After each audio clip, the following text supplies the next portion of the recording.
Hoy hablaremos sobre la comunicación gubernamental iberoamericana ante COVID-19. El 31 de diciembre del 2019, el mundo supo por primera vez de un misterioso virus que se propagó rápidamente por todo el planeta.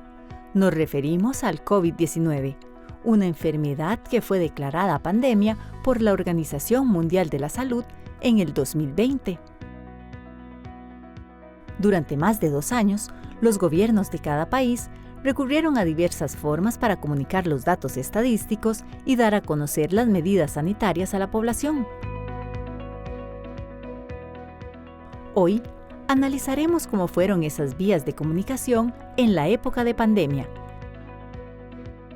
Y para conversar sobre este tema, nos acompaña la doctora Margot Mena-Young, docente e investigadora de la Escuela de Ciencias de la Comunicación Colectiva de la Universidad de Costa Rica y coordinadora general de la Red para la Evaluación de Procesos de Gestión Pública en Pandemia y Participación Ciudadana, EVAPROP, del Programa Iberoamericano de Ciencia y Tecnología, CITED.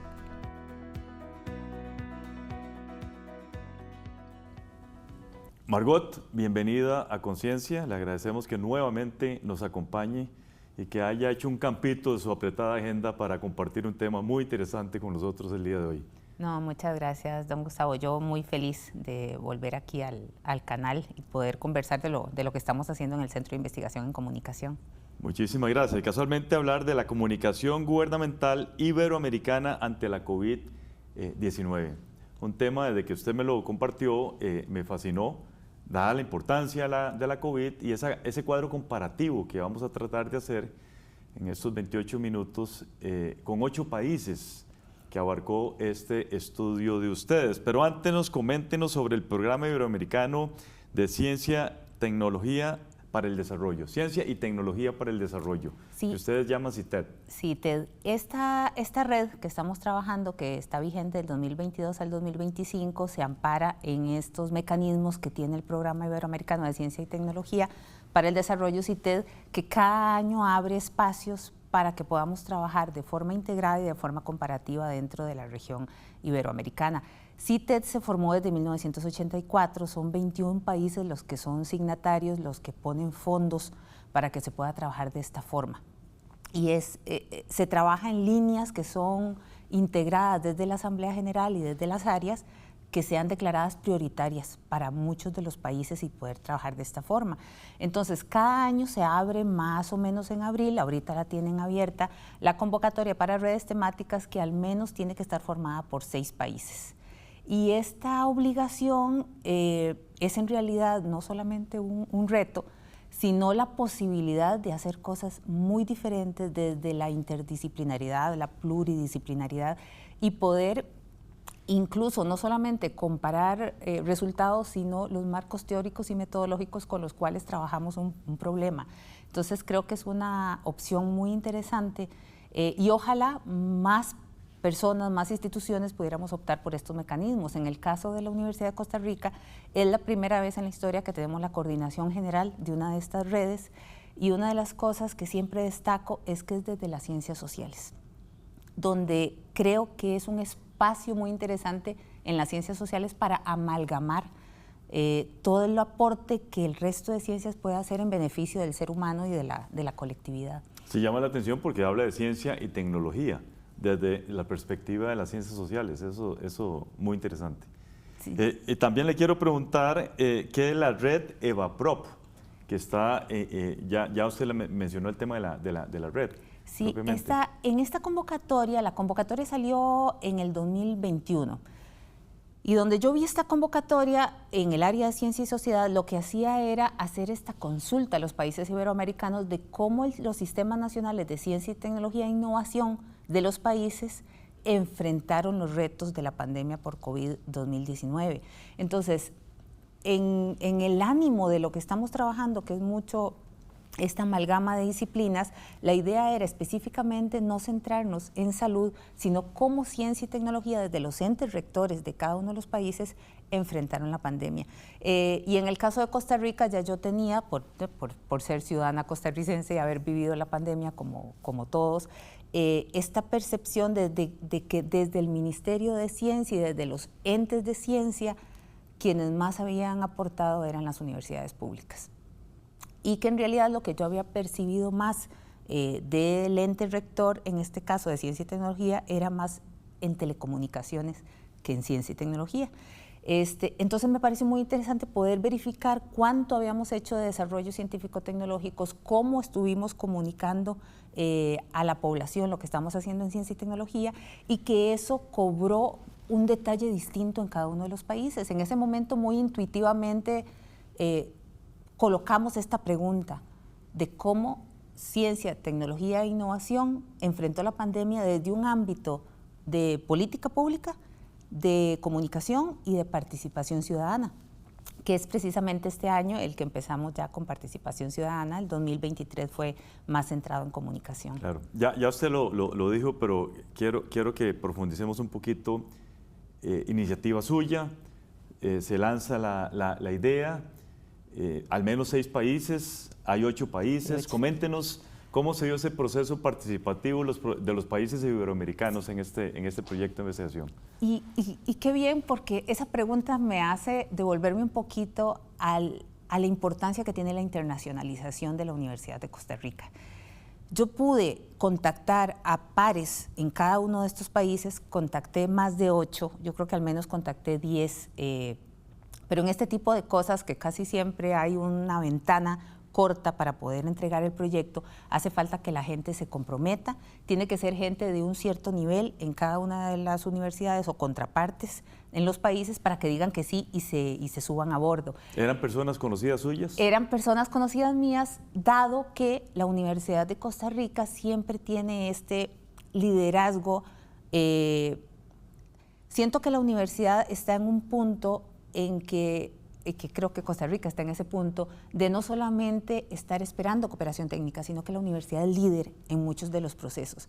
Y en comunicación de la ciencia somos un referente en Centroamérica. Entonces, la Universidad de Costa Rica es miembro desde hace varios años de la Red de Popularización de la Ciencia y la Tecnología, que es un ente que está apoyado por la UNESCO. Incluso estuve en algún momento en la Junta Directiva de la Red POP. Eso implica las labores, ir a congresos, estar exponiendo ante pares, publicar. Todo esto implica que podamos tener contrapartes y para este tipo de llamados activarlos más rápidamente. Entonces, pudimos tener en este momento, la red está formada por Argentina, Brasil, Chile, Colombia, Panamá, México, España y Costa Rica. Y en cada uno de estos países, especialmente en los más grandes, tratamos de involucrar universidades de diferente lugar. En España, por ejemplo, la coordinación la tiene Málaga, pero no solamente está presente Málaga, sino Murcia, Alicante, o creo que es Oviedo, si no recuerdo mal. En México está presente la UNAM, pero también la Universidad Autónoma de Baja California, y una de Yucatán, y una de el norte de Sinaloa.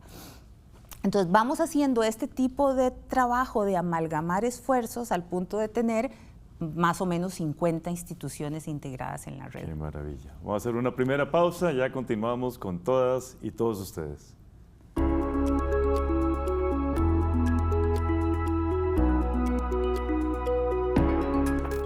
En Costa Rica, el primer caso positivo por COVID-19 fue confirmado oficialmente el 6 de marzo del 2020.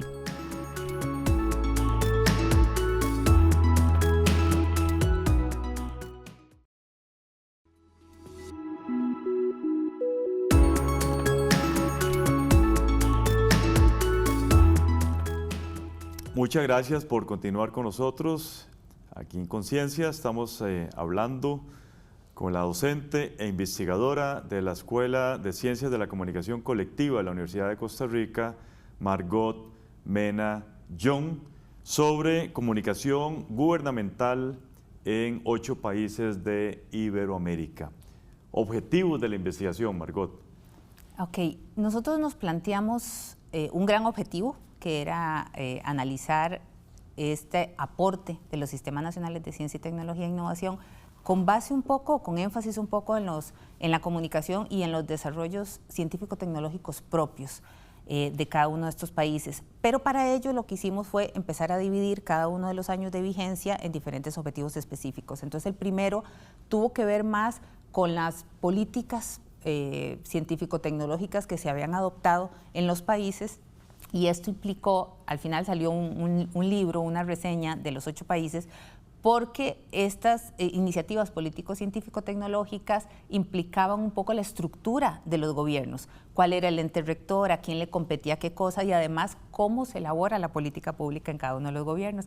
Ahí empezamos a ver que era distinto, y aunque el ente rector, por ejemplo, en Costa Rica era el Ministerio de Ciencia, en Panamá es el CENACYT, en México era el CONICYT, y cómo se adoptaban las decisiones. Incluso empezamos a ver cómo las declaratorias de emergencia cobraban diferente tipo de discurso cuando en cada uno de los países se hacía y se publicaba, quién firmaba las declaratorias. Entonces, todo esto empezamos a trabajarlo en el primer año y sacamos una línea de tiempo navegable que está abierta a la ciudadanía en la página de CITED, en la página web, y esta línea de tiempo más o menos tiene 270 datos ubicados en el tiempo que van en cada uno de ellos declarando cómo se dieron las decisiones, y tiene las fuentes para ir viendo ya el detalle de cómo la decisión se tomó.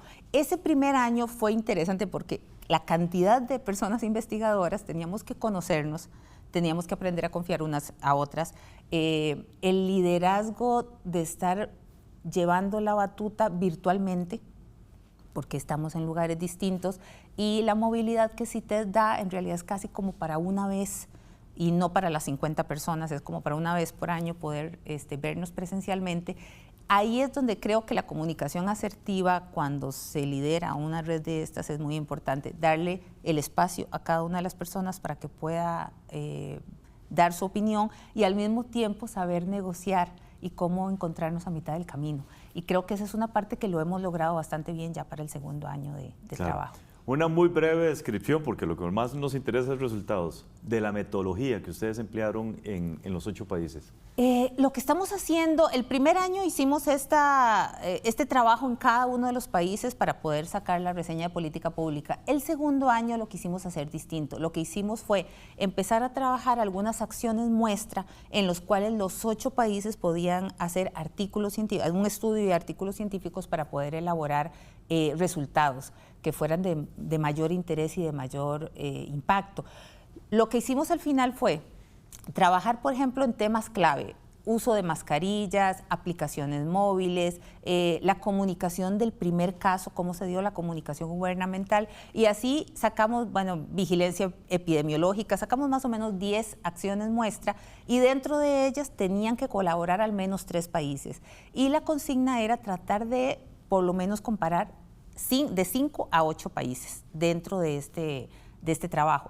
Logramos, porque es realmente un tira y encoge, la mayoría de personas no tienen jornada asignada, así que es un tira y encoge con las agendas particulares. Y logramos trabajar, por ejemplo, el del primer caso, lo trabajamos con redes sociales y con comunicación gubernamental. Analizamos no solamente el boletín de prensa, sino también las publicaciones en Facebook y Twitter, que son los de mayor penetración, por lo menos en Latinoamérica. Y en el digamos, las publicaciones oficiales del ente rector, exacto. Que en este caso vimos el Ministerio de Salud y Casa Presidencial, para ver cómo se estaba llevando la ciencia específicamente, no solo la noticia, por ejemplo, del primer caso que tuvimos por SARS-CoV-2, no solamente que el caso llegó, sino cómo la ciencia estaba ahí incorporada en los boletines de prensa, en las publicaciones en redes sociales y en las conferencias de prensa. ¿Qué nos dimos cuenta? Las conferencias de prensa, y si recordarán quienes nos escuchan, fueron realmente, el doctor Daniel Salas trataba, y el doctor Macaya, de dar mucha información en las conferencias de prensa, pero la contraparte, que era lo que se colocaba a disposición para estar revisando continuamente, que era el boletín de prensa y la información en redes sociales, no tenía el mismo nivel de profundidad. Entonces, incluso en las redes sociales lo que notamos es que muchas de las personas hacían consultas y nunca eran respondidas, o eran respondidas por sus pares, donde daba entonces un espacio a la desinformación. O sea, la conferencia de prensa era muy técnica y cuando se bajaba la información carecía de argumentos técnicos científicos. Exactamente. Y cuando hablamos de comunicación de la ciencia y de la salud, tenemos que tener esta consigna de hacer formación teórica metodológica de audiencias. Necesitamos, siempre digo que aquí en Costa Rica, por ejemplo, tenemos una muy buena formación cuando hablamos de sismicidad. La gente, yo le digo a las personas, imagínense una placa tectónica, y las personas se lo imaginan, porque por años lo han visto en los medios, lo ven en videos, ven a las personas hablando de esto, me pueden decir cómo se los ilustran. Pero cuando estamos hablando de este virus, que era completamente nuevo, esta parte, o sea, empezamos a atender la emergencia sin hacer esta formación cultural metodológica que incluso creo que nos hubiera servido mucho para cuando llegamos al pico de vacunas. La mera concepción del virus confunde. Yo vi en algunas oportunidades indistintamente hablar de bacterias y virus, cuando son cosas completamente diferentes. O mencionaba la palabra virus y la descripción que hacían era de una bacteria. Era mucha la confusión y era mucho el temor. Lo que encontramos en esa primera publicación, que ya está en proceso de revisión y de publicación final, fue que en las redes sociales se daba, por ejemplo, el gobierno decía recomendación, lávese las manos. Y por ejemplo, en Costa Rica y Panamá la gente lo que contestaba era, tenemos recorte de agua, ¿cómo quiere usted que nos lave las manos? Entonces, había una cuestión en instrucciones y lo que la población estaba viviendo. En otros países, por ejemplo, Colombia y Brasil, el gobierno decía algo y lo que contestaban era, claro, porque la sanidad privada va a tener más opciones que la sanidad pública. Tenemos una brecha entre los servicios hospitalarios, ¿cómo vamos a hacer? Incluso en Brasil se manejaba igual que acá, voy a ir y me van a mandar con acetaminofén a la casa. Ellos dicen dipirona, ¿no? Me van a mandar con la dipirona a la casa. Entonces empezamos a ver esto, empezamos a ver el cuestionamiento partidario, los países que estaban en procesos de campaña electoral con el gobierno en el último año, con esto, el cuestionamiento de las autoridades con base en afiliación partidaria lo vimos muchísimo. Y las personas estaban solas comentando, por ejemplo, en redes sociales, sin que hubiera una mediación de una autoridad técnica que les dijera los paquetes de China, la cantidad de preguntas sobre los paquetes de China, incluso la violencia en redes sociales con respecto a turistas. Claro. Es muy interesante ver cómo se manejó. Vamos a dejar el tercer segmento para analizar resultados. Ya regresamos.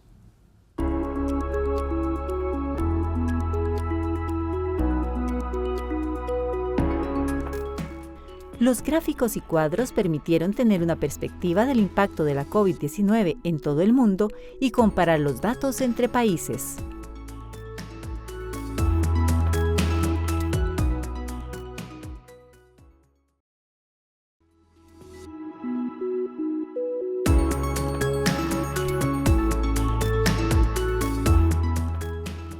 Continuamos con Conciencia, el día de hoy abordando el tema de la comunicación gubernamental en 8 países de Iberoamérica con Margot Mena Young, profesora y docente de la Escuela de Ciencias de la Comunicación Colectiva. Margot, resultados. Nos quedan 7, 8 minutos para hablar de tantos resultados que usted tiene que compartir con nosotros. Comencemos con el uso de la mascarilla, que es algo que me interesa mucho. Sí, el uso de la mascarilla es un proceso que estamos llevando más entre México y Costa Rica, revisando no solamente la cobertura de prensa, sino también las iniciativas gubernamentales. Una de las primeras cosas que vimos es, por ejemplo, que en México nunca se adoptó el uso de la mascarilla a nivel nacional, sino solo a partir de algunos de los estados. Y esa disparidad hizo que todavía se incluyera mucho más incertidumbre dentro de la población, pero especialmente, que es una de las cosas que hace la Universidad Autónoma de Baja California, en empresas. Entonces, la decisión dentro de cada una de las empresas se basaba mucho en qué le decía el gobierno federal o el gobierno estatal que tenían que hacer. Entonces no se adoptó por uniformidad. Nosotros, en el caso nuestro, también lo que hemos notado es que el continuo avance del conocimiento en ese momento no se entendía por la población. O sea, que hoy el doctor Salas dijera que no se usaba y dentro de 2 o 3 meses dijera que sí, para las personas era incomprensible, era como si se estuvieran desdiciendo. Y uno de los libros que recién lo lanzamos la semana pasada, que acabamos de hacer, tiene que ver con el papel del personal científico haciendo divulgación en ciencia y tecnología. Y entonces encontramos, por ejemplo, en el caso de Costa Rica, con la doctora Eugenia Corrales y el doctor Cristian Marín Müller, que fueron líderes emergentes, influencers de ciencia en ese momento en la pandemia, que ese tema de las mascarillas y el cambio, la evolución en el conocimiento, implicaba en algunos casos incluso ataques para ambos. Y en el caso de la doctora Eugenia Corrales, por ejemplo, también por ser mujer, por cómo se vestía, empezaron a tener violencia de género en este papel que tenían las personas divulgadoras de ciencia en diferentes países. Además, nos dimos cuenta, por ejemplo, en Brasil, que los medios de comunicación volvieron a crear este ligamen con el personal científico en medio de la pandemia, de realmente considerar voceros que tuvieran evidencia científica. Entonces, este otro libro, que también está descargable ya en la página de CITED, aborda estos espacios de continua creación del conocimiento y cómo no se comprende, porque en ese momento la población estaba en la primera línea, junto con las personas científicas, descubriendo cosas.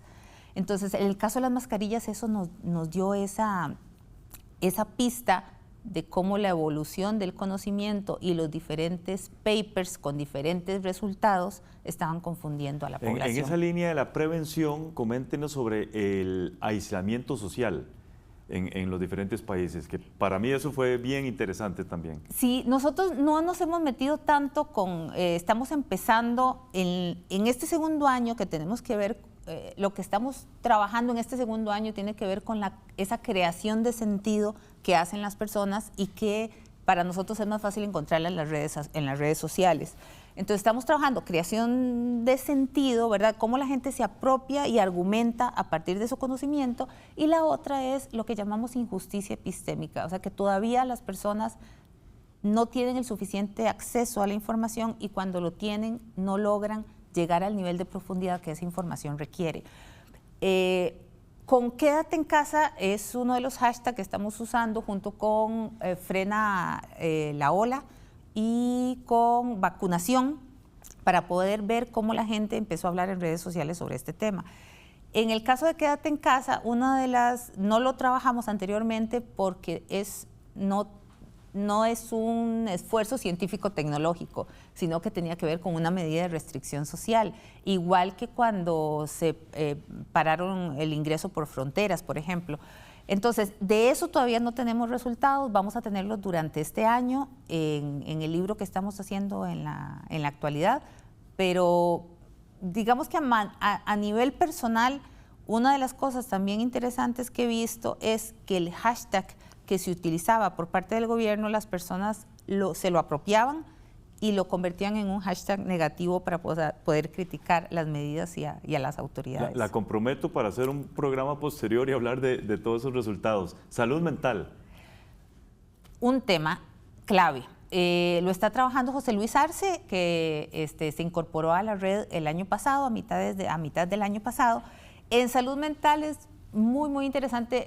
Nosotros llevamos un grupo de estudiantes a Panamá a un seminario de comunicación en contextos multiamenaza y tuvimos la oportunidad de hablar allá con una psicóloga que estuvo a cargo en Panamá de liderar el teléfono de ayuda y decía que era exacerbado la cantidad de gente que llamaba nada más para decir no quiero morir sola, tengo COVID o no quiero morir solo, tengo COVID, estoy en mi casa, no hay nadie más conmigo, me cuesta respirar.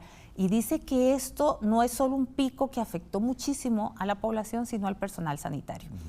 Y eso lo vivimos en cada uno de los países. Entonces, lo que estamos haciendo con un artículo que ya casi se terminó, elaborado por José Luis, es ver estas políticas y ver cómo en las redes sociales también, a partir de recolección de etiquetas, la gente habló de su salud mental. Y una de las cosas que también está pendiente es cómo hablaron de los duelos.